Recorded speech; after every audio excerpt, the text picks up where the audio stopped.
Shalom mes bien-aimés, que le Seigneur vous bénisse. Dans la vidéo précédente, il a été question de ce sujet que nous avons commencé à regarder, le miroir de l'Église à travers les 7 églises d'Asie.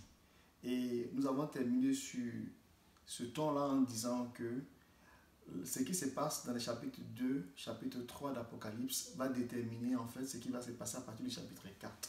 Donc il est très important que l'Église comprenne le message du Seigneur dans ces 2 chapitres, les adresses qui ont été faites, et que l'Église puisse répondre à l'appel du Seigneur.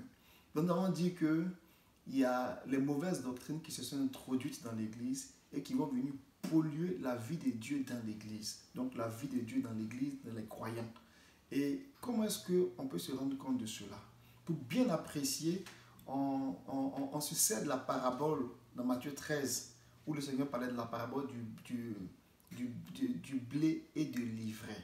On va lire ça rapidement pour nous donner un peu un aperçu pour comprendre vraiment les enjeux que nous avons à comprendre ici pour répondre vraiment à l'appel du Seigneur. Matthieu chapitre 13 à partir du verset 24. Je vais juste prendre le petit bout qui dit que il leur proposa cette autre parabole et il en va du règne des cieux comme d'un homme qui avait sémé de la bonne sémence dans son champ. Pendant que les gens dormaient, son ennemi vint et sema la mauvaise herbe, donc l'ivraie, au milieu du blé et s'en alla. Amen. Je vais m'arrêter là, parce qu'on n'aura pas le temps de développer. Mais nous connaissons tous cette parabole-là. Mais il faut la garder en tête pour bien comprendre comment l'ennemi va d'abord s'introduire nuitamment dans l'église, parce que les croyants ont baissé la garde. Il va s'introduire nuitamment et il va commencer à progresser. Et on a vu que dans Éphèse, lorsqu'il s'est introduit, par un groupe de faux prophètes. Donc regardez,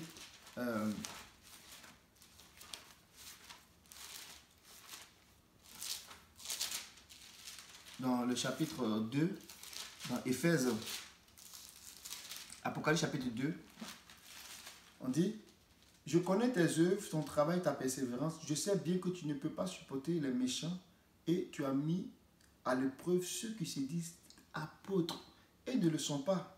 Tu les as trouvés menteux. Donc, on voit déjà là que l'ivraie a été sémé dès la première église. C'est vraiment important de faire attention à ça. Mais pourquoi est-ce qu'on regarde cette doctrine-là? On regarde cette doctrine-là parce qu'il y a un enjeu de sémence. C'est-à-dire quoi? Il y a un principe qui dit dans les Écritures que toute sémence doit produire selon son espèce. Donc, une sémence doit produire selon son espèce. Genèse chapitre 1, verset 11. Toute sémence doit produire selon son espèce. Or, quand Dieu donne la sémence, qui est la parole de Dieu, la sémence immortelle et vivante de la parole de Dieu, Dieu s'attend à ce que cette sémence-là produise une personne qui soit à son image et à sa ressemblance. Donc quand Dieu donne sa sémence, il veut voir des dieux, il veut voir des fils de Dieu. Mais le diable aussi a compris ce principe-là. C'est pour cela que là où Dieu a sa sémence, il vient pour donner aussi sa sémence. Or, ce qui se passe, c'est quoi? Lorsque la sémence est donnée, c'est-à-dire lorsque la parole est donnée et que nous la recevons, c'est ce que nous avons reçu comme sémence-là qui va s'exprimer en termes de caractère, en termes d'habitude, en termes de vie. Donc, si nous avons la bonne sémence, nous aurons une vie pieuse qui plaît au Seigneur. Donc, notamment les 3 choses dont on a parlé. L'amour va s'exprimer, la foi va s'exprimer, l'espérance, la fermeté de l'espérance va s'exprimer. Donc, si on n'a pas la bonne sémence qui vient de Dieu, on n'aura pas le caractère que Dieu veut. Et l'ennemi, connaissant cela, il a sa même méthode, c'est-à-dire venir avec de faux prophètes, de faux enseignements, des enseignements des démons, pour pouvoir introduire la mauvaise sémence, donc l'ivraie, et après polluer la vie de Dieu dans l'église. C'est vraiment très important d'avoir cette image-là. Lorsqu'on considère Éphèse, c'est une vraiment église qui était solide. La Bible dit dans le livre des Actes des Apôtres, lorsque Paul a fait venir les anciens pour leur parler, il leur a dit quoi? Il dit: je vous enseigne tout le conseil de Dieu. Éphèse était solide, ils avaient la connaissance. Paul est resté à Éphèse pendant 3 ans. Il dit: pendant 3 ans, jour et nuit, j'ai travaillé, je vous enseignais. Donc, ils étaient solides, ils avaient la connaissance de Dieu. C'est la raison pour laquelle, quand l'ennemi est venu s'introduire dans un groupe de faux apôtres, de faux frères, ils étaient capables de les démasquer. Et donc là, ils ont voulu introduire déjà à Éphèse une doctrine, la doctrine des Nicolaïtes. Et quand on va voir les 7, on va voir qu'il y a 3 principales doctrines qui ont été introduites. La doctrine des Nicolaïtes, la doctrine de Balaam et la doctrine de Jézabel. Ces 3 doctrines-là sont venues dévaster une bonne partie du peuple. Mais gloire soit rendue au Seigneur, qui lui aussi nous a donné l'esprit de la prophétie pour mettre dehors toutes ces doctrines qui ne sont pas de lui, pour que la parole véritable, authentique soit prêchée et que le peuple de Dieu se retrouve et qu'il réveille l'esprit de l'église qui le cherche. Donc, regardez bien dans Apocalypse chapitre 2. Le Seigneur va féliciter quand même Éphèse en disant au chapitre 2, verset 6, il dit: cependant, tu as ceci, toi, tu détestes les œuvres des Nicolaïtes, œuvres que moi-même je déteste. Amen. Donc, la première doctrine qui a voulu rentrer, elle n'a pas pu rentrer parce qu'Éphèse était solide en termes de doctrine. L'enseignement était solide. Mais elle n'a pas pu rentrer à Éphèse. Qu'est-ce qu'elle a fait? Le diable va intensifier ses attaques. Ça va se prendre la forme de synagogue de Satan dans l'église de Smyrne. Ils vont commencer à persécuter, mettre la pression. Et quand ils vont arriver dans l'église de Pergame, l'église va s'affaiblir et il va introduire la doctrine des Nicolaïtes. Lorsque nous regardons le dictionnaire Strong, qui est le dictionnaire biblique, là, le mot Nicolaïte, ça veut dire domination du peuple. C'est vraiment important. Destruction du peuple. Domination, destruction du peuple. Et on peut se poser la question, mais d'où ça vient? Comment est-ce que le peuple peut être détruit? Comment est-ce que le peuple peut être dominé? C'est là que se trouve un grand mystère. On n'aura pas le temps de rentrer en long et en large, mais je vais vous donner quelques écritures pour vous permettre d'apprécier comment l'esprit des Nicolaïtes opère. L'esprit des Nicolaïtes, là, quand il rentre dans l'église, c'est un enseignement, c'est une parole qui fait croire aux gens que dans l'église, là, il y a des gens qui ont un autre statut. Il y a des frères qui ont un autre statut, c'est-à-dire un statut de chef, un statut d'autorité, un statut de privilégié, donc de dominateur. Et les autres, ils ont un autre statut de dominé. Et pour vous donner un langage très clair, c'est quand on prend par exemple tout ce qui est en lien avec, quand on parle de clergé et on parle de laïcs. Donc quand on parle de clergé, c'est les gens qui, dans l'église, ils se disent qu'ils jouent le rôle des serviteurs. Eux, ils sont appelés serviteurs, ils servent, ils sont reconnus. Et quand on parle de laïcs, ce sont les gens qui, eux, ils travaillent, ils ont le travail de la vie, là, mais ils sont dans l'église et ils prennent soin aussi de ceux qui sont des serviteurs. Donc, cet enseignement-là qui a été, j'ai envie de dire, qui est rentré dans l'église avec des mélanges de l'Ancien Testament pour faire croire que ces serviteurs, ce sont les Lévites et que les autres, c'est le reste du peuple. Ils prennent quelques versets et puis ils soutiennent de façon maladroite. Mais à la fin de la journée, le résultat que ça donne, c'est que visiblement, il y a un peuple, il y a une partie du peuple qui domine l'autre partie du peuple. Et ça, le Seigneur n'aime vraiment pas ça du tout. Le Seigneur n'aime pas ça. Donc, on va lire quelques versets pour ne pas être trop long sur ce point-là. Regardons par exemple Ézéchiel chapitre 34. Pour vous donner vraiment cette idée très claire que l'ennemi, il utilise vraiment cet aspect de domination, de destruction du peuple là, pour vraiment détruire le peuple de Dieu, l'église de Dieu. C'est très subtil comme doctrine. Et cette doctrine-là, très souvent, elle attaque les conducteurs. Elle attaque les bergers. Ézéchiel 34. Je ne vais pas tout lire. Amen, que le Seigneur nous aide.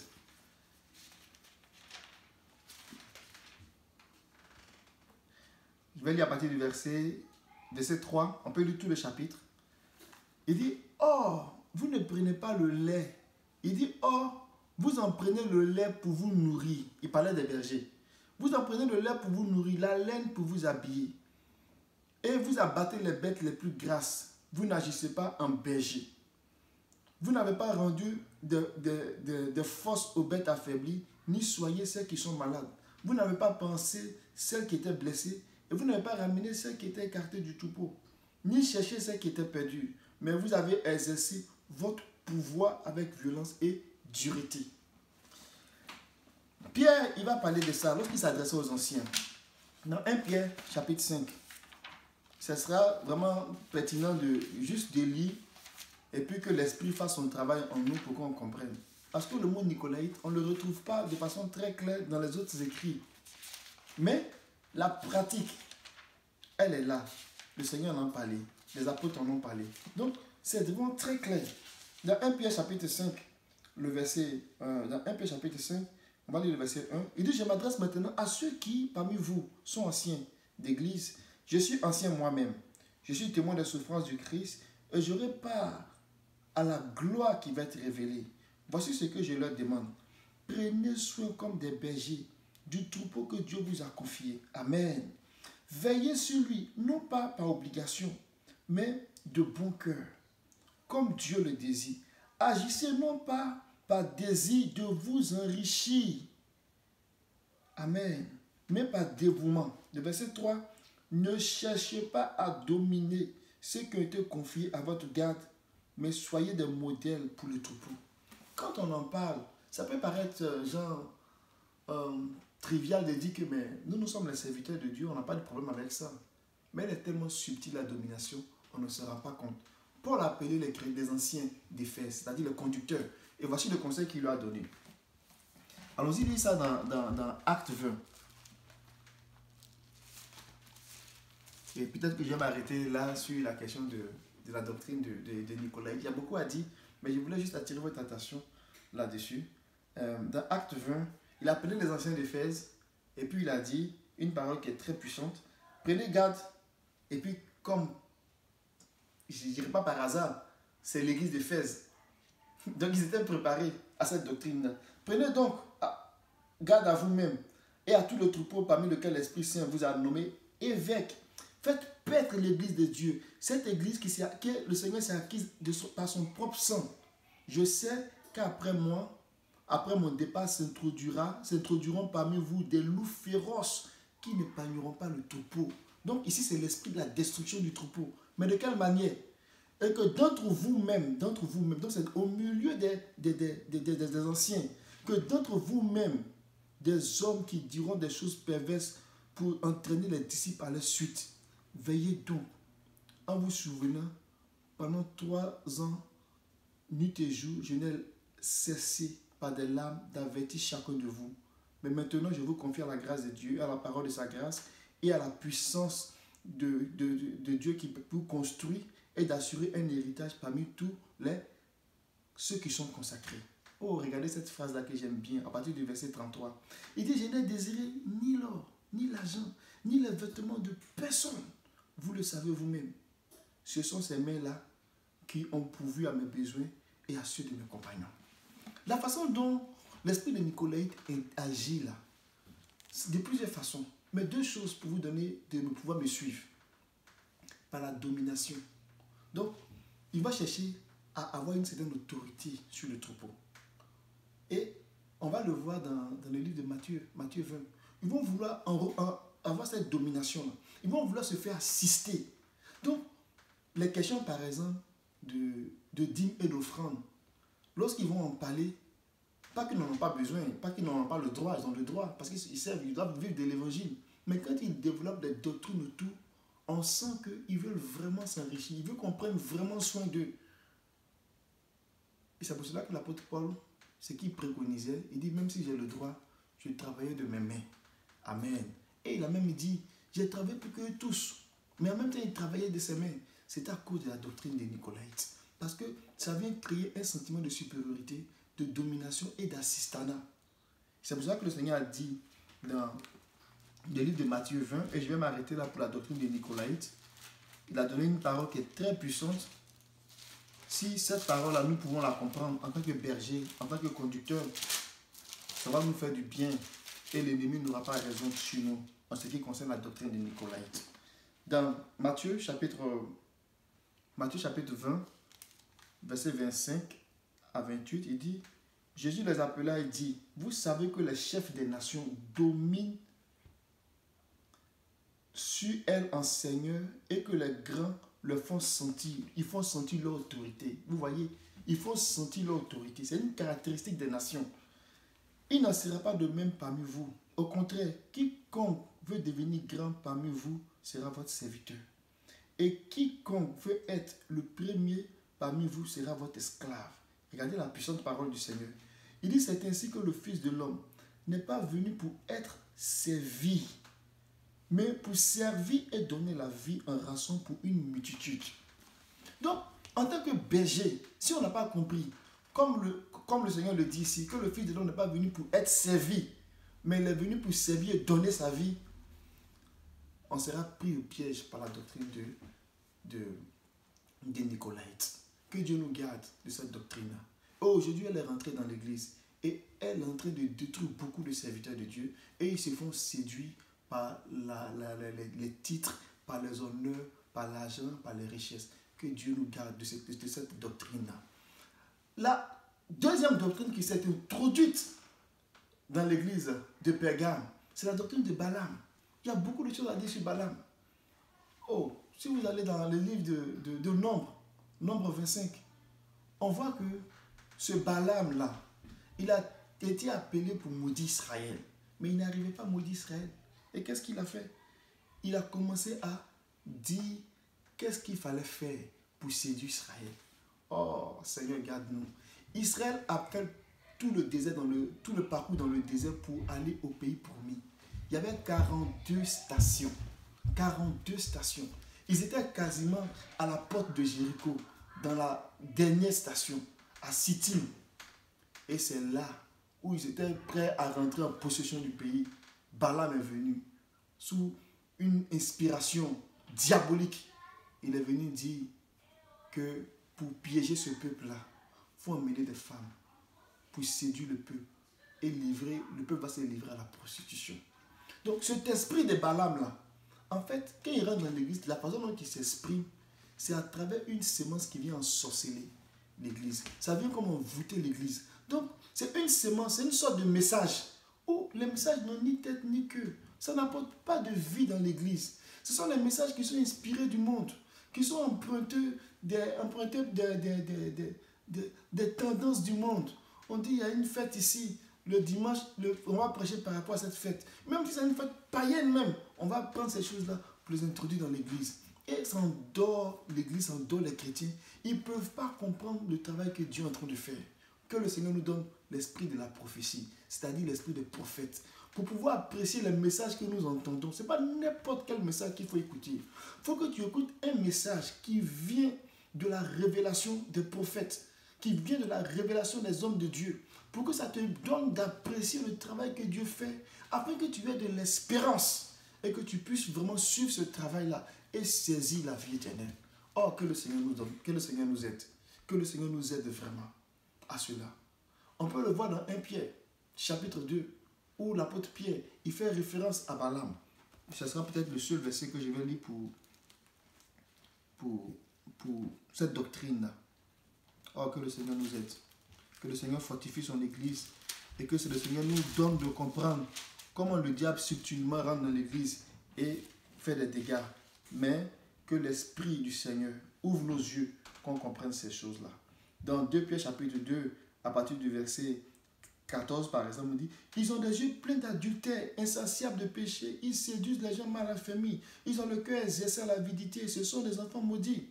Après avoir quitté la voie droite, ils se sont égarés en suivant la voie de Balaam, de Bosor, qui aima le salaire de l'injustice. Et c'est cet esprit-là qui séduit une partie des serviteurs de Dieu. Le mot Balaam, la doctrine, le mot Balaam veut dire celui qui avale, celui qui détruit, le feu dévorant. Donc la doctrine de Balaam, là, ça vient pour détruire le corps, ça vient pour détruire l'église, à travers des messages qui viennent ensorceler l'église. Comme Paul pouvait le dire à Galate, oh Galate, qui t'a ensorcelé pour que tu ne puisses pas voir les choses. Tu as commencé par l'esprit, tu es en train de finir par la chair. Qui t'a ensorcelé? Que le Seigneur garde son église et que le Seigneur vous bénisse. Shalom mes bien-aimés, Dans la prochaine vidéo, on parlera de la doctrine de Jézabel et on parlera de comment Dieu veut nous garder de cette doctrine-là pour développer en nous le caractère qu'il veut voir dans l'Église. Que le Seigneur vous bénisse. Amen.